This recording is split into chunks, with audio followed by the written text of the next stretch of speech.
আসেন আসেন আসেন নেতা, আজ আপনার জন্য দুইটা কচি মাল এনেছি। রাখ তোর কচি মাল। বাবা কোথায়? আছে, আসেন আসেন আসেন আসেন চল চল। আসেন।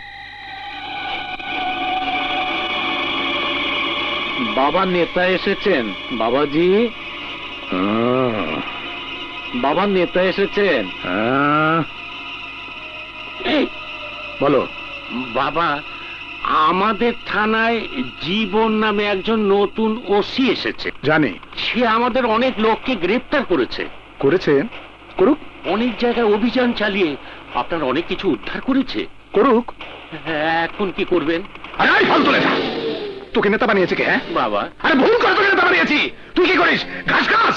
তুই কি করে গাঁজা খায়? হ্যাঁ, গন্ডগোলের সময় কয়টা মেয়ে বধ করেছিস? হ্যাঁ বাবাজি, এখন যদি তা ফাঁস করে দেই, তোর নেতাগিরি থাকবে? ও এমপি হবি, মন্ত্রী হবি। শালাই তো আর এক রাজাকার।